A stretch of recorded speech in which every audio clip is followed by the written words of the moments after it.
Muy buenas, este es el podcast de Olinautas. Mi nombre es Iván y hoy os presento el episodio número 17, un episodio sobre ciencia, en concreto sobre cronobiología y la fisiología circadiana. ¿Qué rol juegan los relojes que albergamos en nuestro interior? Porque sí, tenemos una especie de tic-tac que marca el tiempo de nuestras vidas, pero desde un punto de vista biológico, desde un punto de vista celular. Y eso se manifiesta en nuestro comportamiento en el día a día. ¿A qué hora nos vamos a dormir? ¿Cuándo nos levantamos? ¿Cuál es el pico de mayor atención que presentamos en el día? Todo eso y mucho más hoy en Olinautas.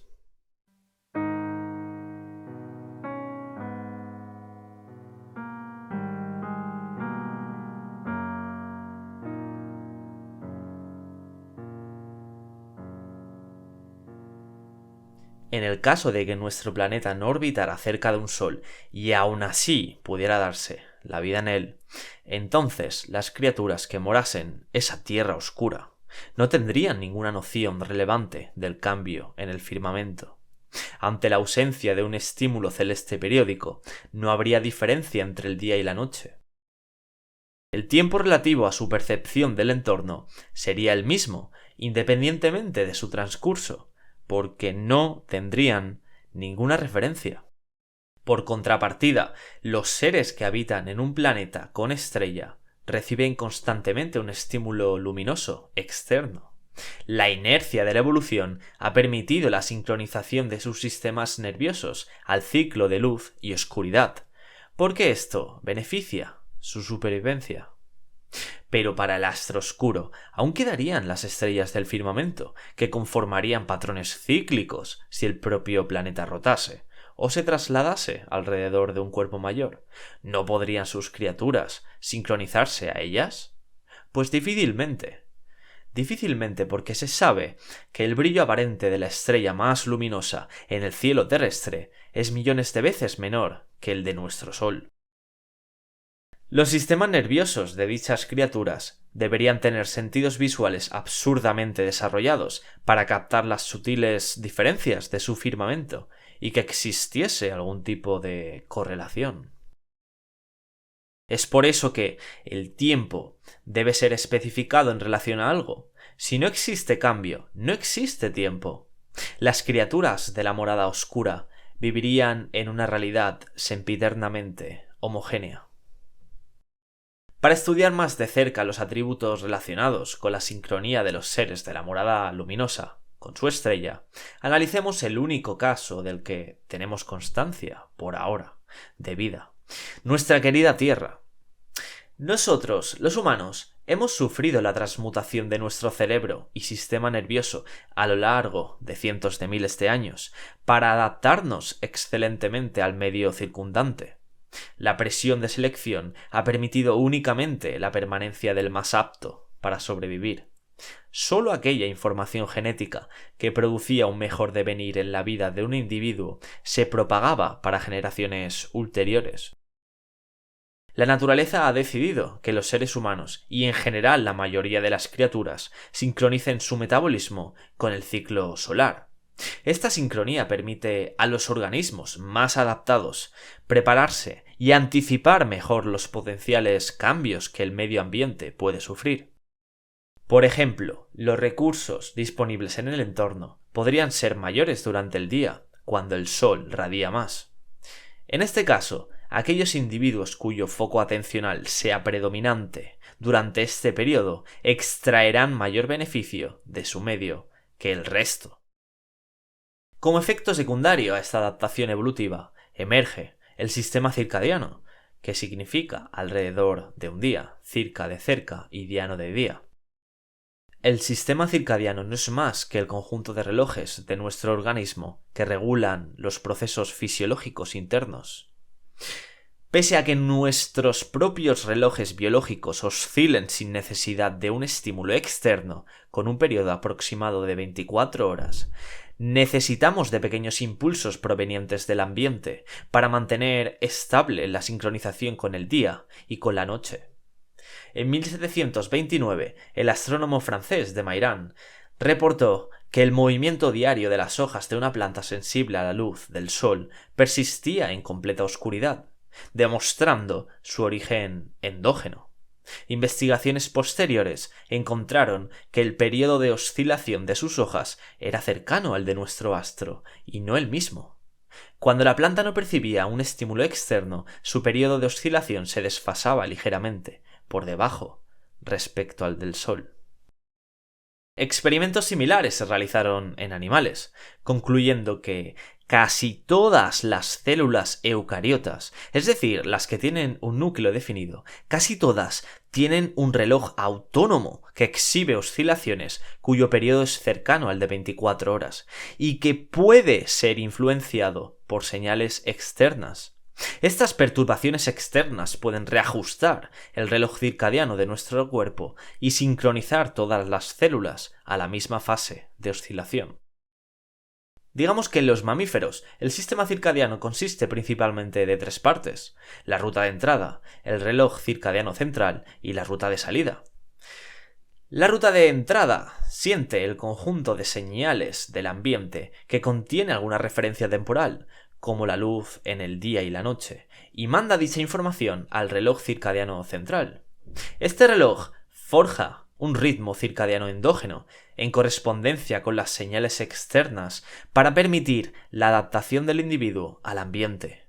A su vez, los cambios en el núcleo temporal permiten, mediante la ruta de salida, regular la actividad fisiológica de múltiples tejidos y de órganos. El sistema que marca el paso del ritmo circadiano está en el núcleo supraquiasmático, que exhibe oscilaciones rítmicas endógenas en el propio tejido y a nivel celular, y juega un rol fundamental en el correcto mantenimiento y sincronización temporal del organismo. En otras palabras, este núcleo es el líder del tiempo y controla el ritmo de los relojes biológicos de su periferia. El ritmo circadiano no solo se muestra en la escala de las células o tejidos, sino también en nuestro comportamiento. En ausencia de estímulos externos, sin ninguna referencia sobre el tiempo, el periodo de nuestro reloj interno tiende a aumentar alrededor de 12 minutos cada día. Es decir, si viviéramos en una cueva, entonces, en una rotación terrestre, nuestro reloj biológico oscilaría con un periodo de 24 horas y 12 minutos, por lo que cada día nos acostaríamos más tarde o dormiríamos algo más. Sin embargo, solemos seguir una rutina de 24 horas precisamente porque nuestra referencia temporal natural puede modificarse con los estímulos externos y, sobre todo, con la luz. La luz es fundamental para la visión. Necesitamos un mínimo de iluminación para contemplar con nuestros majestuosos sentidos visuales nuestra realidad. Cuando nos despertamos por la mañana, observamos nuestro entorno gracias a la luz, y de la misma forma durante el resto del día. En general, nuestra visión es un proceso consciente y debemos prestar atención a algo si queremos captar su información. Se sabe, desde hace tiempo, de la existencia de conos y bastones en la retina de nuestros ojos. Ambos se encargan de recibir la energía lumínica de nuestro entorno y descomponerla en información interpretable para nuestro córtex cerebral. Existen 3 tipos fundamentales de conos, en función de qué frecuencia pueden absorber. Los conos encargados de recibir luz roja, verde y azul. Cualquier color percibido es reducido a una compleja combinación de estos 3 fotorreceptores del color. Por otro lado, los bastones son unidades encargadas de captar nuestro entorno en presencia de poca luz y pertenecen a un único tipo, que percibe una frecuencia central en el espectro visible humano, relativa al color verde azulado. Estos subsistemas nos permiten formar complejas imágenes coloridas o tener visión nocturna mediante nuestra observación consciente. No obstante, la luz también juega un rol completamente diferente, independiente de la visión consciente o de la formación de imágenes, y es la regulación de muchos aspectos fundamentales de nuestro cuerpo. El aspecto mejor estudiado es el reloj circadiano. Un impulso lumínico externo permite reajustar nuestro ritmo interno a través de la visión subconsciente. Existe un pequeño subconjunto de células situado cerca de la superficie interna de la retina, que son fotorreceptores, pero no contribuyen a la visión. Su función es enviar la información relativa a la luz del ambiente al núcleo temporal.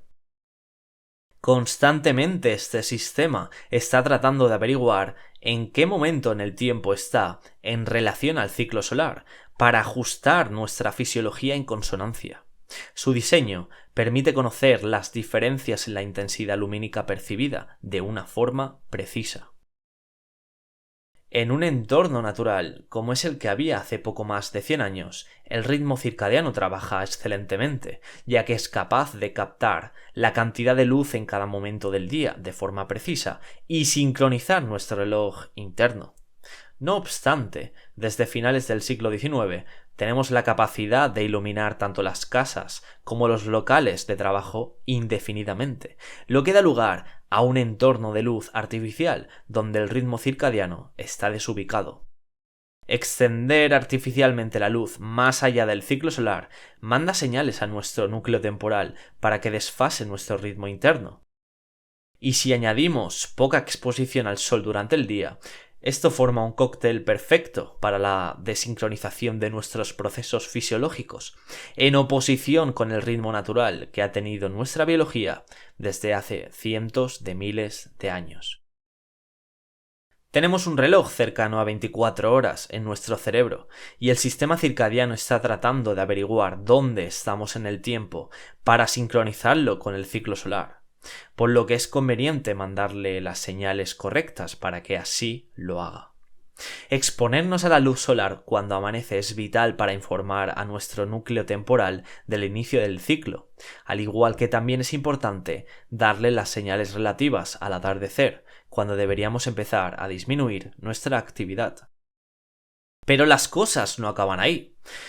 Otra profunda interconectividad en nuestra biología emerge. Existe un sistema independiente del circadiano que se encarga de recibir la luz para regular otros importantes mecanismos como pueden ser el estado de ánimo. Se ha demostrado que este sistema está ubicado en una región cerebral diferente, que consta de unos primitivos fotorreceptores y que a su vez modula áreas del córtex prefrontal, la región más avanzada de nuestro cerebro. Este área del córtex prefrontal se sabe desde hace años que está directamente vinculada con la depresión humana. Por un lado, una mayor exposición solar durante el día permite que nuestra disposición anímica mejore, y por lo tanto, nuestra perspectiva subjetiva de la realidad también. Por otro lado, recibir luz entre las 10 de la noche y las 4 de la mañana aproximadamente tiene efectos dramáticos en nuestro sistema de aprendizaje, memoria y de estrés.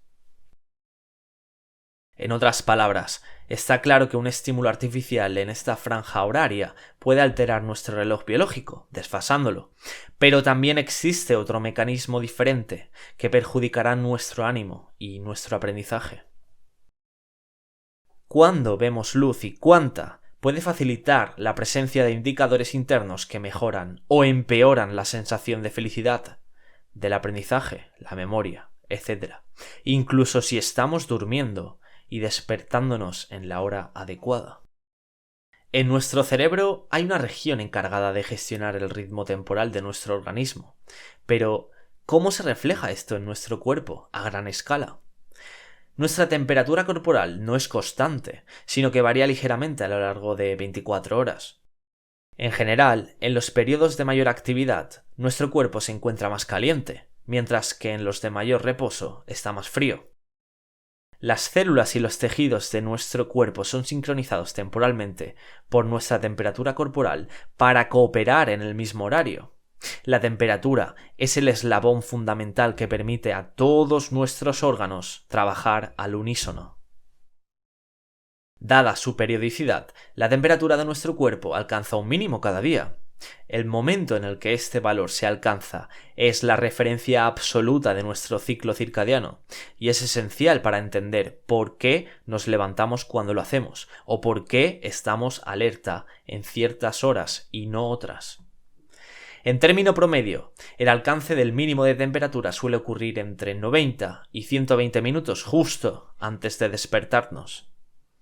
Esta relación esconde su peso en oro, porque mediante nuestros hábitos podemos trasladar el momento en el que se produce dicho mínimo y, por lo tanto, controlar nuestro ritmo temporal interno. Una regla heurística para modificar el momento en el que se produce nuestro mínimo de temperatura es la siguiente. Para adelantar nuestro ritmo circadiano, aumentemos la temperatura o veamos luz entre 4 o 6 horas después del mínimo de temperatura. Para atrasar nuestro ritmo circadiano, aumentemos la temperatura o veamos luz entre 4 o 6 horas antes del mínimo de temperatura. Según lo comentado anteriormente, no nos debe extrañar que exponernos a la luz durante las primeras horas de la mañana permita adelantar nuestro reloj biológico. Recordemos que nuestro ritmo temporal natural está desfasado 12 minutos respecto al ciclo solar, por lo que si no nos expusiéramos a estímulos externos, nuestro mínimo de temperatura se atrasaría 12 minutos cada día. Por el contrario, exponernos a la luz 4 o 6 horas antes de nuestro mínimo de temperatura, por ejemplo, si nos despertamos a las 7 de la mañana, esto sería sobre las 11 de la noche y la 1 de la mañana, entonces el próximo día nuestro mínimo de temperatura se atrasará y nuestra tendencia fisiológica natural será despertarnos más tarde. De la misma forma, aumentar nuestra temperatura corporal introduce fluctuaciones en su periodicidad, lo que dará lugar a un cambio en el momento en el que se produzca el mínimo. Algunos hábitos que permiten el aumento de la temperatura son el ejercicio físico, la comida, la exposición al frío o una sesión de respiraciones. Para regular nuestro tiempo, no es tan importante qué acción realicemos, sino cuándo la hagamos y durante cuánto tiempo. Pero, ¿por qué es relevante ajustar nuestro ciclo al solar? ¿Qué sucede con nuestra fisiología cuando introducimos estas perturbaciones en nuestra temperatura? Existen muchas rutas a través de las cuales nuestro cuerpo busca la homeostasis, es decir, la regulación de todos nuestros procesos fisiológicos internos. Sincronizarlas es de vital importancia para lograr una calidad de vida óptima. Dos procesos relevantes tienen una periodicidad de 24 horas aproximadamente: el estado de alerta y el sueño. Cuando nos despertamos, normalmente empezamos a entrar en un estado de lucidez precisamente porque se segregan una cascada de hormonas que nos permiten estar al tanto de lo que sucede en nuestro entorno. Entre ellas, el cortisol y la adrenalina juegan un rol fundamental para la atención, el aprendizaje y la mejora del sistema inmune. Su liberación es esencial para generar un estrés puntual que nos permita ir a la prosecución de nuestros objetivos. Cuando queremos ir en busca de algo, se secreta dopamina, hormona precursora de la adrenalina. Transformada en adrenalina, esta manda una señal de que algo ocurre cerca y debemos estar preparados para reaccionar. En este preciso instante, varios mecanismos relacionados con la neuroplasticidad se activan y nos permiten absorber la información de nuestra realidad observable, transformarla en conocimiento e incorporarla en nuestro sistema nervioso. Además, se activan una serie de procesos naturales de defensa que refuerzan nuestra inmunidad. Otra hormona necesaria para la vida humana es el colesterol, que es precursora de la testosterona o estrógenos, que son las hormonas reproductoras, y del cortisol, que es la conocida hormona del estrés. Normalmente, el colesterol puede producirse y regularse a nivel endógeno, sin necesidad de consumo externo. Un equilibrio entre la conversión de colesterol a hormonas reproductoras o del estrés es vital, pero no debemos demonizar al cortisol. Este se encarga de mantener un nivel estable de alerta y su segregación se da siempre cada 24 horas, pero también puede hacerlo bajo la presencia de un estresor, de un estrés externo. La liberación del cortisol o de la adrenalina causada por el entorno mediante una situación de estrés puede ser sumamente beneficiosa, pero debería respetar el ritmo circadiano. Se ha visto que un estrés periódico por la noche está relacionado con una mayor incidencia de depresión. Debemos ser conscientes de que una exposición deliberada al estrés, también llamada hormesis, nos permite mejorar nuestro sistema inmune y nuestra fortaleza mental. Esto es así siempre y cuando el periodo del estrés no sea demasiado largo, ni tampoco demasiado corto, ¿no? En otras palabras, es necesario un impulso de estrés mínimo para que nuestro organismo sepa que está vivo. La exposición voluntaria al agua fría o una sesión de respiraciones, como puede ser a través del método Wim Hof, o el ejercicio de alta intensidad, liberan adrenalina en nuestros riñones que no puede atravesar la barrera hematoencefálica, que es un muro de contención que permite pasar solo moléculas con propiedades determinadas. Con suficiente gestión emocional podemos obtener un estado de activación corporal, mientras mantenemos la serenidad mental, debido a que la adrenalina de nuestro cuerpo no puede pasar a nuestro cerebro. Dicho estado puede resultar óptimo para la confrontación de las adversidades de nuestro día a día. En sus tiempos, Séneca ya decía que el que siempre se protege del viento, cuyos pies están constantemente calientes y cuyas habitaciones permanecen aisladas del frío, peligrará al enfrentarse a la mínima brisa. Todos los excesos son malos, pero ninguno peor que el exceso de comodidad. Afecta al cerebro. Hace a los hombres perder la visión de la realidad y se vuelve nebulosa la separación entre lo verdadero y lo falso. A lo largo de nuestro periodo despiertos, en nuestro cerebro se va acumulando una hormona llamada melatonina, que se encarga de controlar las señales pertinentes al grado de somnolencia. Durante la noche, nuestro cuerpo se encarga de reparar los tejidos dañados y conciliar el aprendizaje mediante la modificación, si es necesaria, de nuestro sistema nervioso. En dicho periodo, la melatonina aumenta hasta que alcanza un máximo, relacionada con el mínimo de temperatura, a partir del cual empieza de nuevo a disminuir. De esta forma, el sueño permite vaciar parcialmente los depósitos de melatonina, lo que hace que cuando nos despertemos podamos volver a rendir. Este es el ciclo del sueño, que de nuevo sigue un patrón circadiano, un patrón periódico. Ambos ritmos, el de alerta y el del sueño, están interrelacionados, siendo el primero el que gradualmente se debilita a lo largo del día y da el paso al segundo para reducir los niveles de actividad. Ya sea el ritmo circadiano, el de alerta, el del sueño o muchos otros más, podemos apreciar cómo nuestro cuerpo está compuesto por unas partes fundamentales extremadamente complejas que interaccionan en armonía y dan lugar a un reloj biológico de precisión. En nuestro caso, hemos visto cómo la temperatura es un muy buen indicador de la sincronicidad de todas las partes relacionadas con la periodicidad circadiana. Y siendo conscientes de su funcionamiento, nuestras propias acciones pueden modular cuándo ocurre el mínimo de temperatura, que es la referencia más clara de nuestro ciclo interno.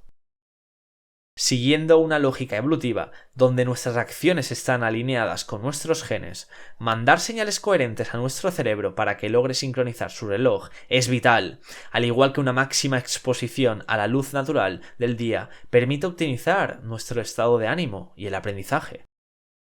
También hemos comprobado cómo la adición de estresores puntuales a lo largo del día juega un papel importante en la mejora de nuestro sistema inmune y definitivamente en nuestra resiliencia mental y capacidad para adquirir nuevas habilidades. Reservar tiempo de nuestras vidas para establecer hábitos que estén en consonancia con nuestros genes es de vital importancia, porque es precisamente lo que internamente nos define. En este podcast hemos dado algunas pinceladas de los mecanismos de nuestro cuerpo relacionados con el tiempo. Respetemos, pues, a nuestro ser, a nuestra biología. En las notas de este episodio os dejaré, pues, los artículos en los que me he basado para hacer, pues, este podcast.